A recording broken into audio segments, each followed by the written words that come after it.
I used to believe that love could fix everything, that if you gave your heart fully, stayed loyal, stayed kind, somehow the universe would reward you with the same kind of love in return.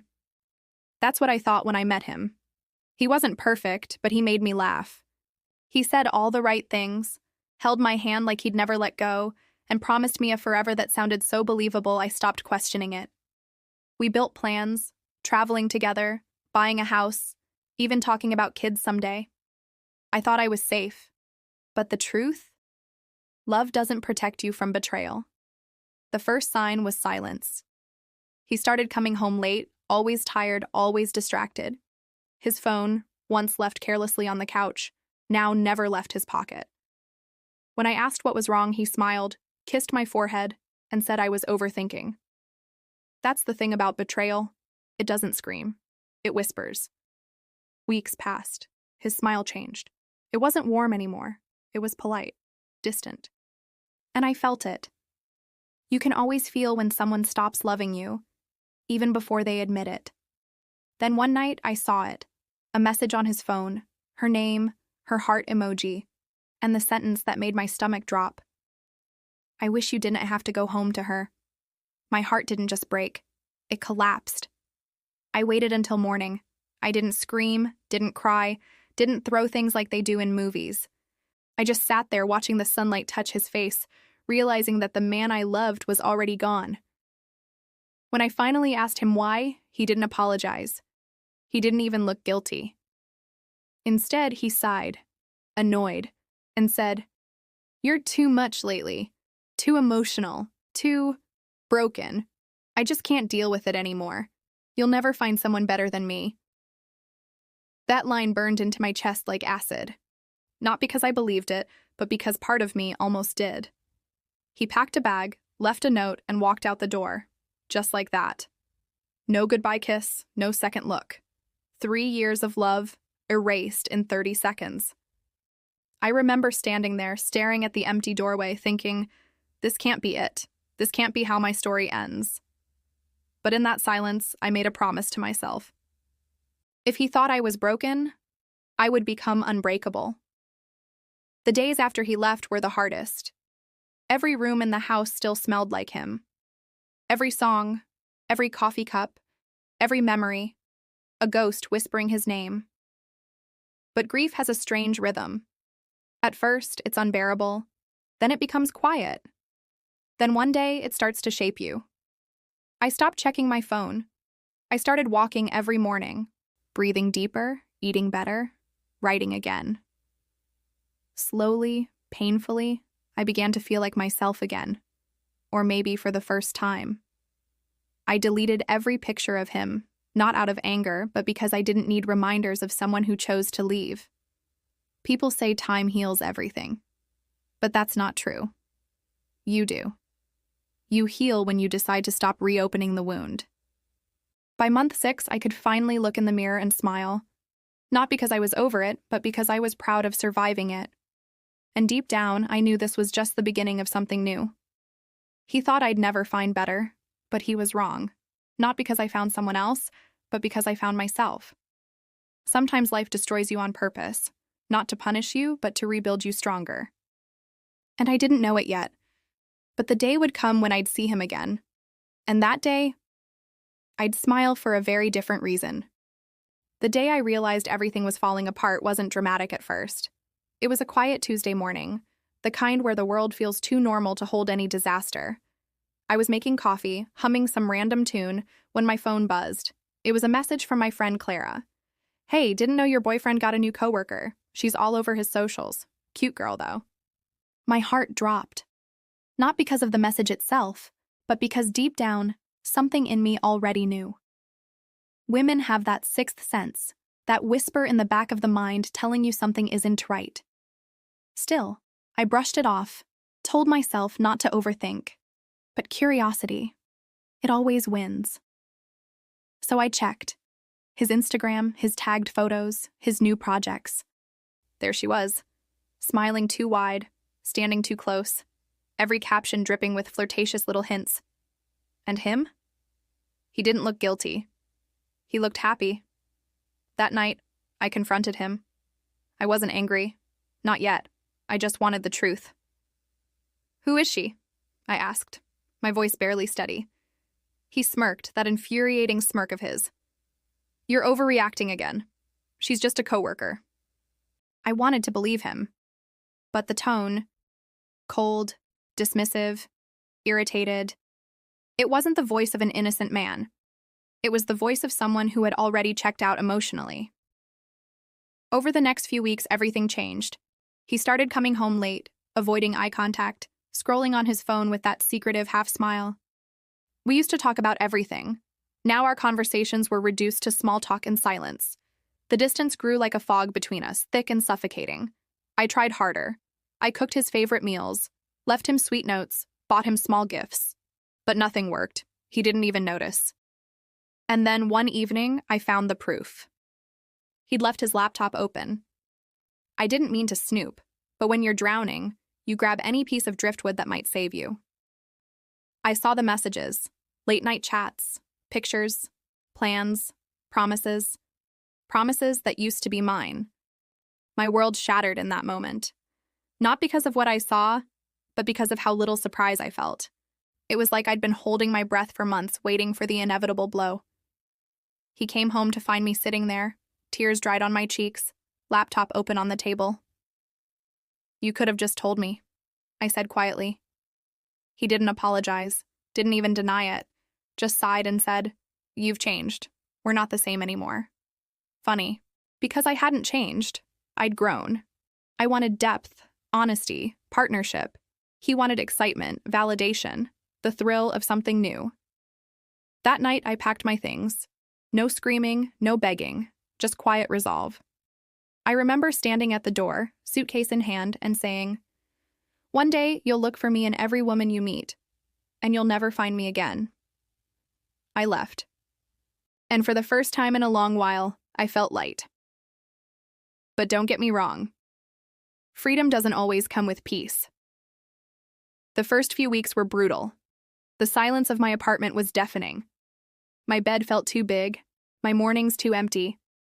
There were nights I almost texted him, not because I wanted him back, but because I missed being understood. Except, I began to realize something. He never truly understood me. He loved the idea of me, the version that smiled, supported, and made him feel important. But the real me, the woman with opinions, dreams, and flaws, that woman was too much for him. So I started rebuilding. Slowly. I picked up the hobbies I'd abandoned: painting, hiking, reading in cafes. I called old friends, reconnected with my family, learned how to enjoy my own company again. There were moments of doubt, of course. People would ask, "Don't you miss him?" And I'd smile, because the answer was complicated. I missed who I thought he was, but not who he really turned out to be. I remember one rainy afternoon, I caught my reflection in the cafe window. Hair a mess, eyes tired, but alive. And I thought, I'm finally coming back to myself. Love had once broken me, but in the process, it also stripped away all the illusions. I began to see my worth not through someone else's eyes, but through my own resilience. And that, I realized, was the quiet beauty of heartbreak. It forces you to meet yourself again. I started writing in a journal, every night, pouring out my thoughts, my anger, my sadness, my hope. Some pages were messy, filled with curses and pain.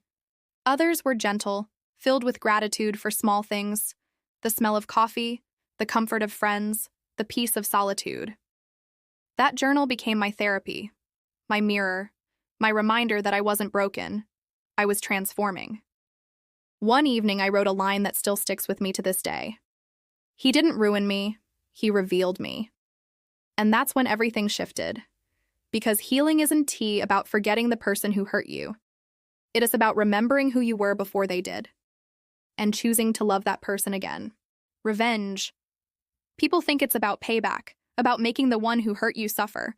But the truth is, the best revenge is silence, growth, happiness. That realization didn't come overnight. It took months of tears, therapy sessions, and nights when I had to remind myself, don't text him, don't check his page, don't look back. But every morning, I got up anyway. brushed my hair, put on lipstick, made coffee, and told myself, "You're doing fine. Keep going." One day, while scrolling through old photos, I didn't cry. I didn't even feel anger. Just peace. That's when I knew I was healing. And healing gave me power. I began to focus on myself, not as someone girlfriend or someone ex, but as me. The woman who once held everyone together, who gave love freely and believed in forever. I wanted to honor her. So I started over. I joined a local art class, something I always wanted to do but never had time for. The first time I picked up a brush, I felt something inside me unlock. It was messy, imperfect, but it was mine. I poured every emotion into those canvases: grief, anger, strength. By the third week, my paintings were no longer dark and stormy. They were full of light. One afternoon after class, Clara, the same friend who'd sent me that message months ago, leaned over and said, "You know you're glowing lately. Whatever you're doing, don't stop." And I laughed, genuinely laughed for the first time in forever. That night, I wrote another line in my journal. Healing looks good on me. A few months later, fate decided to test my progress. I ran into him. Of course, it had to be one of those days. Hair perfect, outfit on point, confidence through the roof. I was walking out of a bookstore, a coffee in hand, when I heard someone call my name. I turned. There he was, the man who once broke me. But he didn't look powerful anymore. He looked tired, like someone who'd been running from himself. He smiled awkwardly. "Wow, you look different." I tilted my head. "Yeah," I said softly. "I guess happiness does that to people." For a second, I saw it, the regret in his eyes, that silent realization that he'd lost something real. He tried to make small talk, asked about my life, what I'd been up to. I told him the truth, about my art, my new apartment, my plans to travel. I was calm, confident. The woman who once begged for his attention now didn't need his validation. He hesitated, like he wanted to say something more, maybe to apologize, maybe to ask for another chance. But I didn't give him the opening. I just smiled politely and said, "Take care of yourself."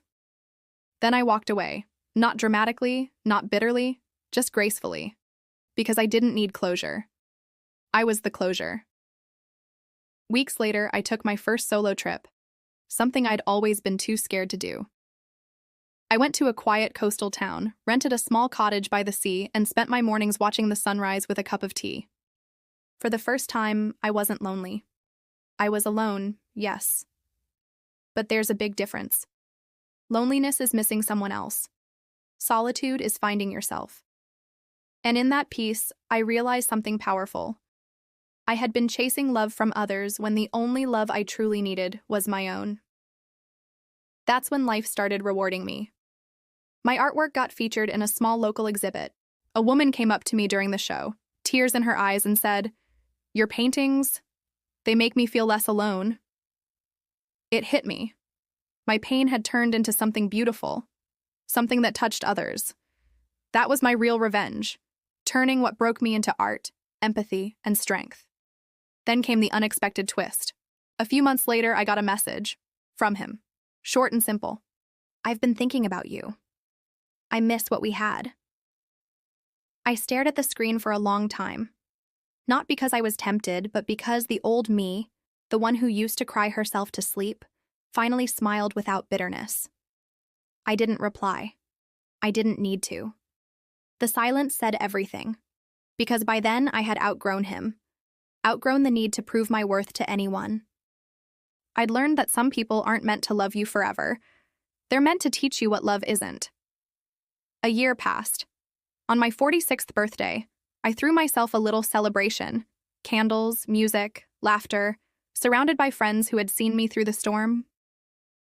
As the night ended, Clara raised her glass and said, "To the woman who showed us that starting over isn't a failure, it's has freedom." Everyone cheered, and I couldn't help but tear up, because she was right. I wasn't better without him because I wanted to prove a point. I was better without him because I'd finally become the woman I was always meant to be. Strong, grounded, and unapologetically me. That night, before bed, I wrote the final entry in my journal.